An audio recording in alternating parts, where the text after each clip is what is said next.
Welcome back to This Was Supposed to Be Easy, your go-to podcast for connection, joy, and a good dose of laughter. Hosted by two friends who've seen enough of life to know that it's never as simple as it sounds. Or looks. Each conversation celebrates the diverse journeys we travel, the moments of bravery, the strength we didn't know we had, and the joy we find along the way. Because let's be honest, life is full of things that were supposed to be easy, but turned out to be harder. And definitely funnier than we thought. This is Amy. And this is Cheryl. And if it were easy, we wouldn't be here. Whereas the women of the United States have been treated as second-class citizens and have not been entitled the full rights and privileges, public or private, legal or institutional, which are available to male citizens of the United States. And whereas the women of the United States have united to assure that these rights and privileges are available to all citizens equally, regardless of sex. And whereas the women of the United States have designated August 26th, the anniversary date of the certification of the 19th Amendment, as symbol of the continued fight for equal rights. And whereas the women of United States are to be commended and supported in their organization and activities. Now, therefore, be it resolved, the Senate and House of Representatives of the United States of America in Congress assembled, that August 26th of each year is designated as Women's Equality Day, and the President is authorized and requested to issue a proclamation annually in commemoration of that day in 1920, on which the women of America were first given the right to vote, and that day in 1970, on which a nationwide demonstration for women's rights took place. So what we just read is the joint resolution of Congress that in 1971 designating August 26th of each year as Women's Equality Day. And we thought that given that this show's first airing on August 26th of 2026, we thought that it might be a great way to talk about what Women's Equality Day is. I was doing what I always do with my very paper daily planner and writing down upcoming activities, and happened to come across this date, this Wednesday, August 26th in my calendar. And I noticed that it said Women's Equality Day, and it stopped me, Amy. It stopped me for several minutes because I first had this immediate thought, that's a Wednesday, and our podcast airs on Wednesdays. We need to talk about Women's Equality Day. But then I questioned myself and I'm like, why is this feeling so, urgent or important to me? And I want to tell you that I think it's because when I read that, it struck me that I'm 54 years old. And to my knowledge and memory, in the 54 years that I've been alive, I do not recall ever celebrating Women's Equality Day in the United States. I don't recall ever seeing that August 26th was Women's Equality Day. And I surely don't recall as a woman being celebrated on August 26th.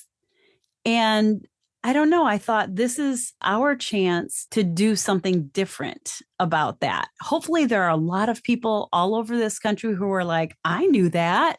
And I do things every year on August 26th to honor the fight and the work that it took to even get to a point in time where this resolution could happen. And I will point out that it was 1 year before I was born. So it was not ancient history. Right. Yeah. That this proclamation resolution came to be. And I don't know, it just made me think about so many things. And I didn't want to take another August 26th and let it slip by with at least talking about it.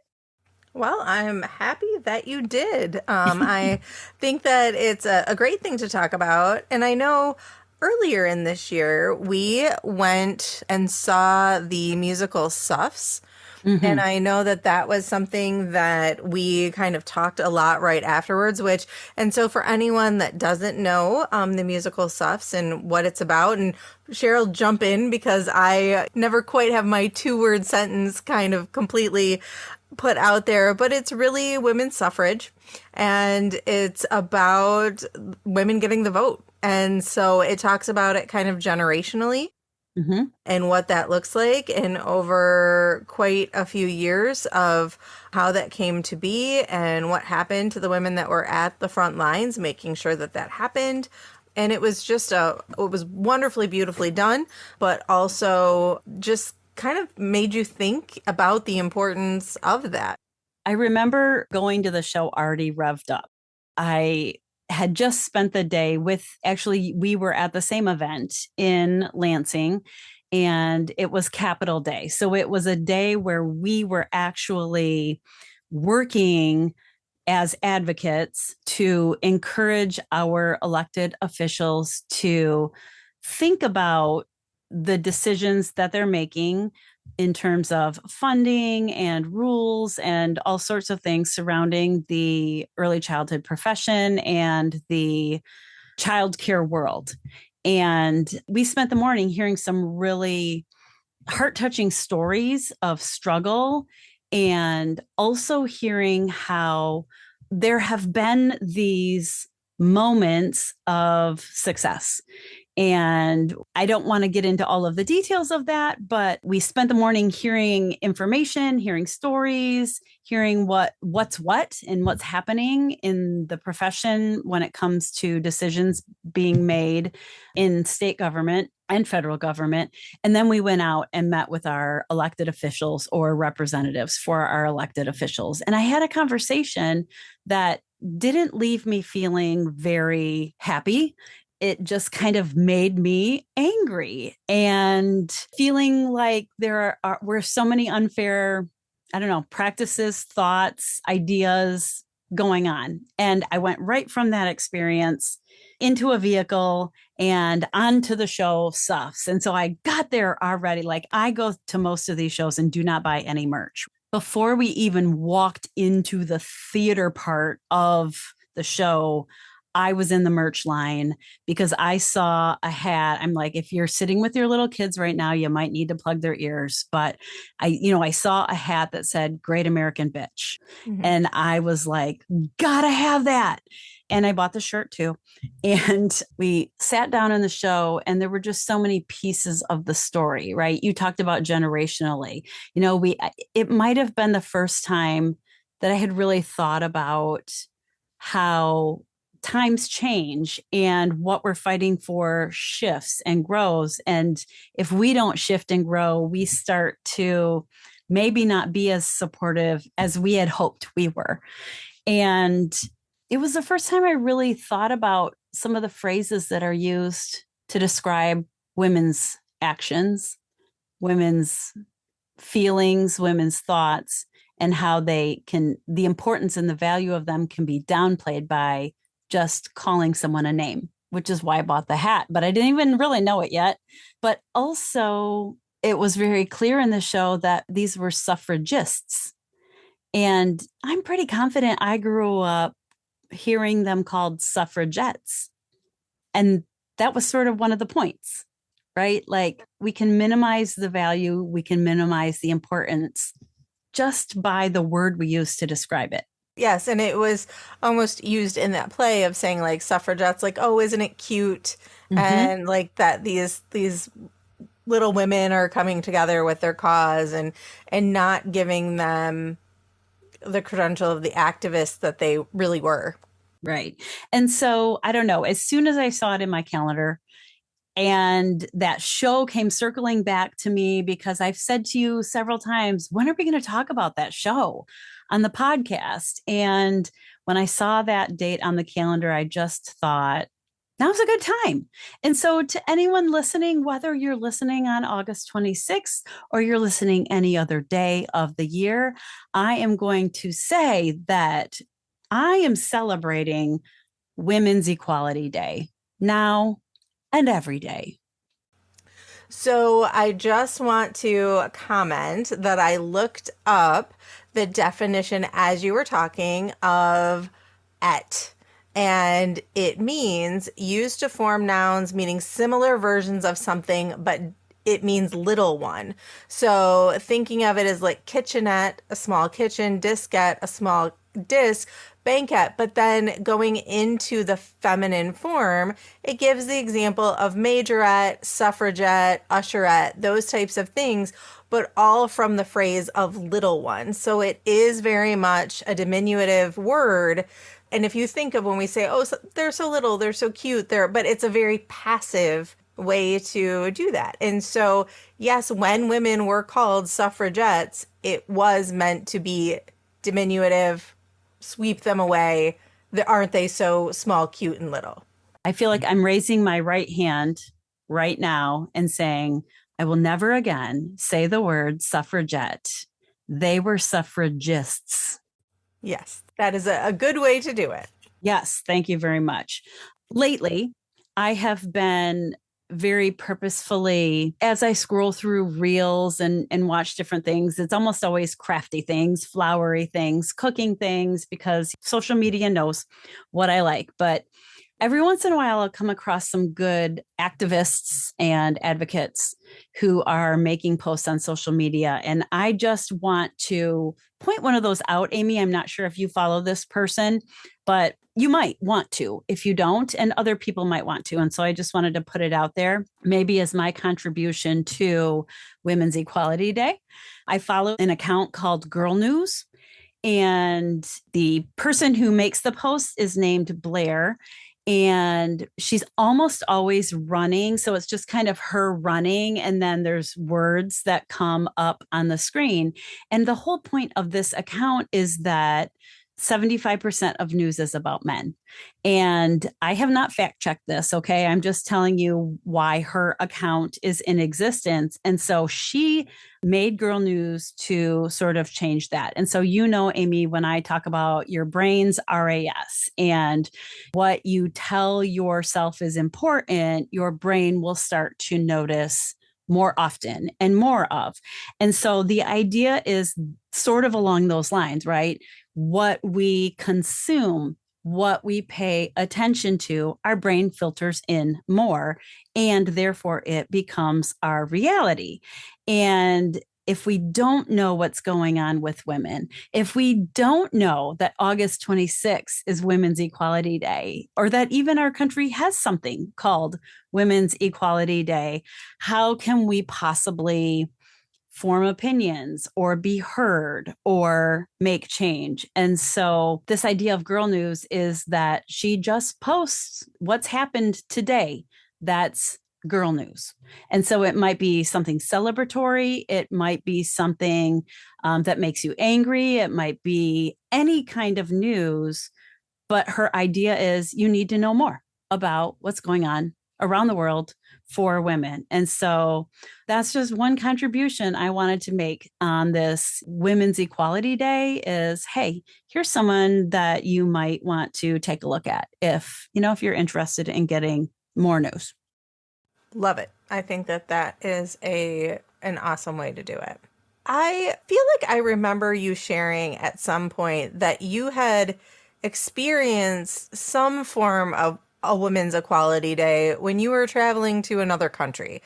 Am I right in thinking about that? Yeah, sort of. Yeah. Here, Women's Equality Day is a very specific proclamation and day that was designated 2 years after the 1971 proclamation. It was actually made an official Women's Equality Day in 1973. But the very first time that I went to Italy with my colleague and friend Margaret, I should have my calendar in front of me so I can look it up, but it was in March. I know that because it was spring break.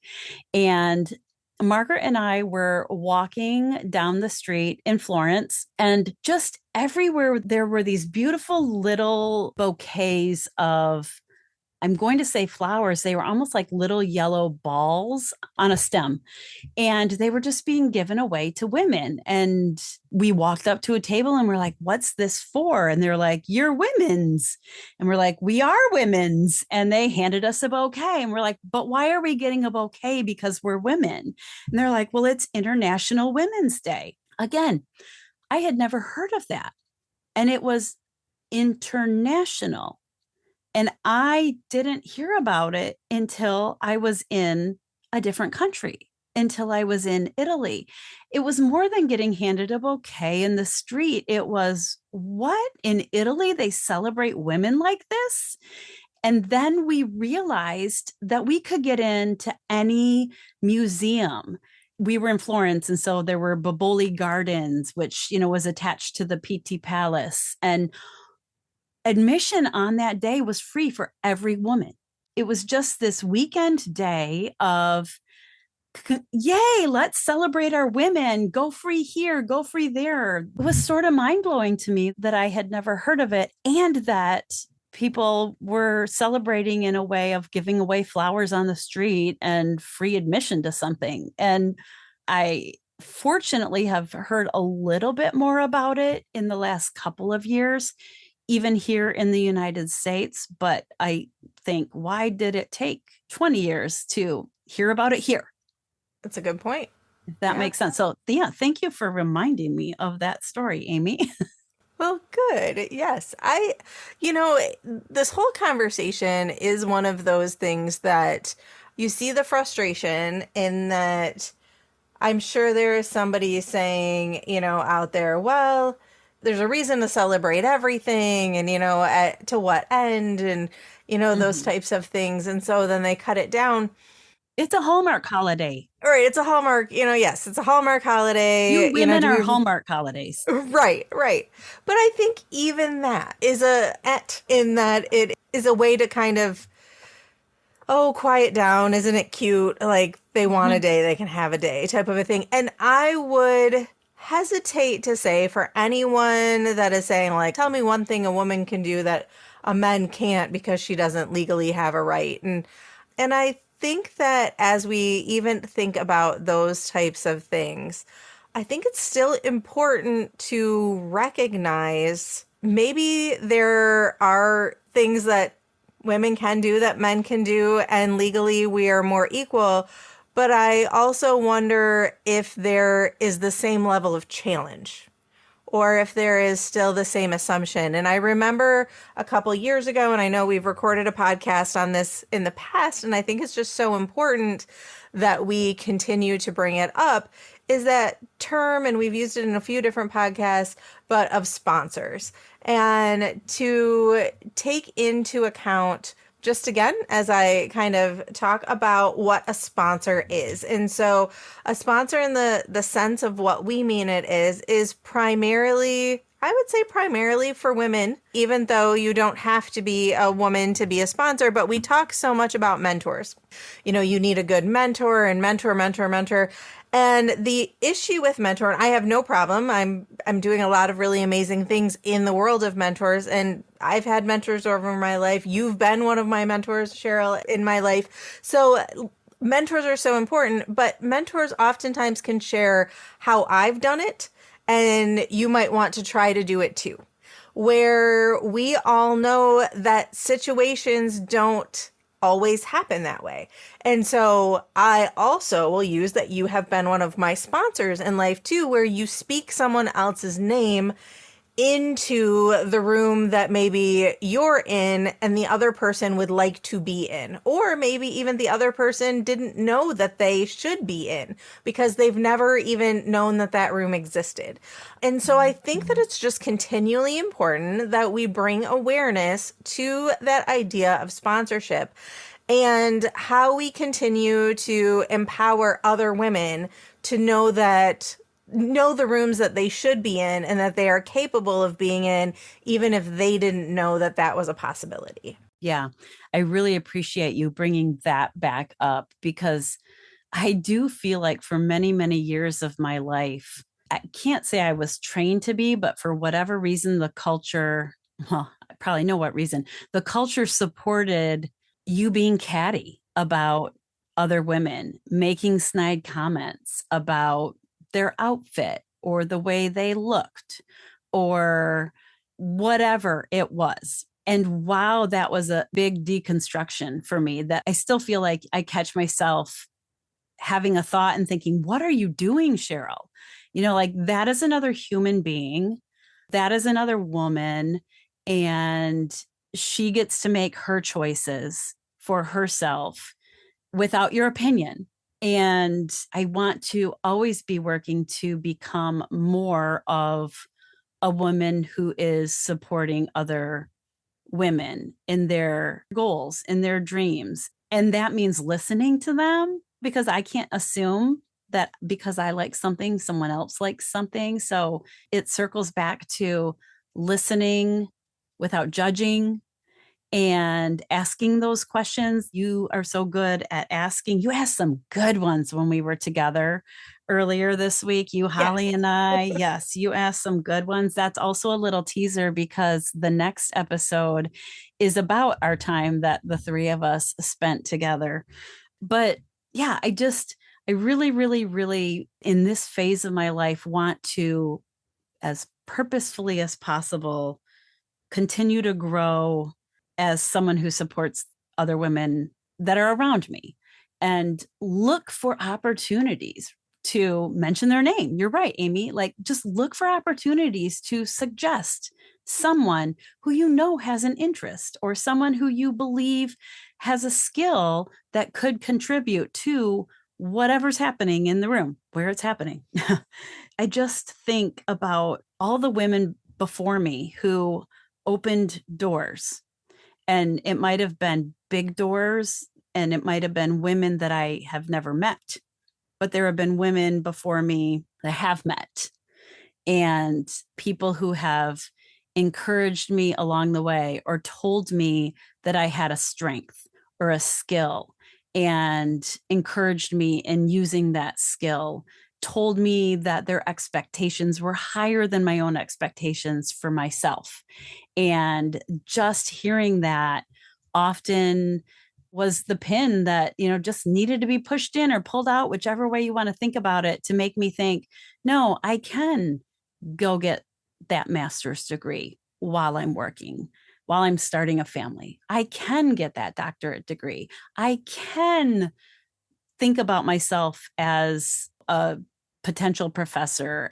I remember sitting in a restaurant at a conference when, I'm going to say, Paula and Becky walked up to me and said, "Hey, have you ever thought about becoming president of Michigan AEYC?"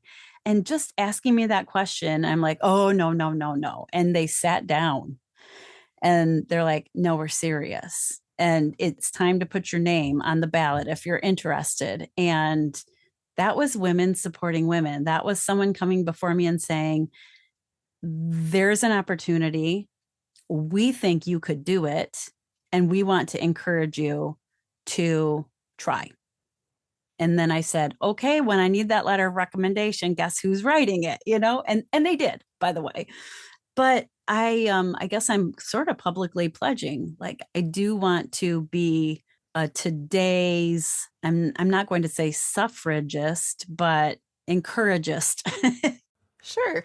Well, and even to go back to, so we've talked about numerous times how we go to the theater. We love seeing plays, specifically musicals. And I think how many musicals we have seen over the years. So if we think about Alexander Hamilton's wife, Eliza, at the end, when you realize how many things she went on to do and really live a truly fascinating life on her own, Mm-hmm. completely separate of her husband's, but I will fully admit I had no idea what she had done. I wouldn't have even known her name before seeing that play. Another musical that I think of is Six, and the general kind of women's power, where they talk about how all six of them were really amazing on their own, but the only thing individuals even today were still interested in were the fact that they were all kind of jilted by King Henry VIII. Like, so when we talk about those types of things, I think it is continually important to recognize how many women do amazing things every day and how often we don't look to those things and we instead, like you had shared with Girl News, how more often the public facing news that's out there and shared is through men. And we're not saying that to men bash, No, right? not at all. Right. We're just saying, hey, here we are. Let's honor and encourage and support each other too. Yes. So Amy and I talk often about the book club that we're in and just that group of friends. And I have to say that in the 5-6 years that we've grown that friendship and that, I'm going to say, support network, right? Like that ability to have a group of people we can go to, we can share deep desires, deep hurts, deep pain, deep our dreams and our goals. And we can also be fairly honest with each other, and we can encourage and we can say, wait, don't judge yourself so quickly. It just makes me also think about the power of gathering with other women. There's a lot we can do independently, individually, and on our own, but I feel like that power multiplies when we are gathered. It's a word I'm loving a lot lately. You've always loved the word gathered. I feel like gathering, gather, yes, and it's a great fall word. We often see it on, a lot of the things, but I do think, because really it's saying, a sense of community, a sense of support, being together, all of those things are so amazing. When I see the word gather in all of the fall displays at stores, I've definitely bought a few of those. I've bought big blocky, the word gather or gathering. I've Mod Podged my pretty napkins over the top of them. I do love, love, love the word gather, but it's probably because when I'm gathered with others, I'm happier. Those are moments to savor. When we were together with Holly, we talked a lot about savoring. Another good word. I know, another good word. I should have a list, and maybe that could be my next tattoo. There you go. Yeah, but just thinking about opportunities to gather, making opportunities to gather with other women.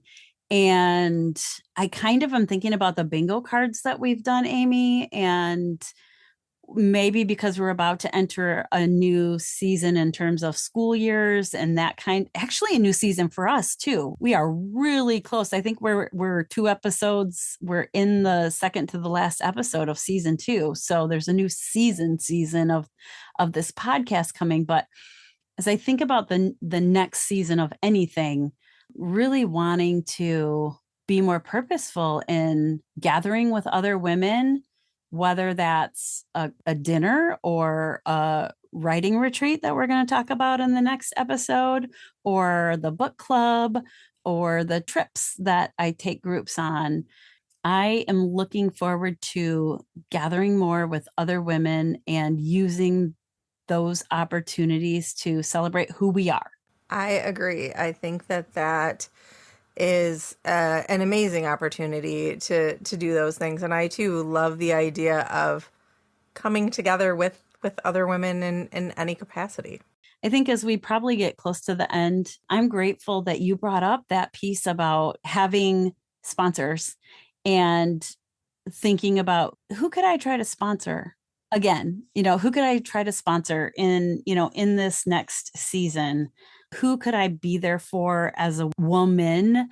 Because I want each new generation to think about their role in supporting each other more than they think about knocking people down. So I think that's a great place to jump into our weekly challenge. As you know, we love to give those. And our challenge to you this week is to go to someone in your life who has made a difference and thank them, but tell them specifically what they did. Not just a generic like "you're a woman, yay," but something specifically that they did that helped you in a way that maybe you didn't even know. Or you did, but you haven't had that opportunity yet to say thank you. And so I think that that is a great way to continue to honor women as well as be the type of woman that individuals remember positively as well. Thanks for tuning in to This Was Supposed to Be Easy. Remember, the best stories are the ones we live. Don't forget to like, subscribe, and keep the conversation going, because life may not be easy, but listening in should be. Stay curious, stay connected, and keep wondering.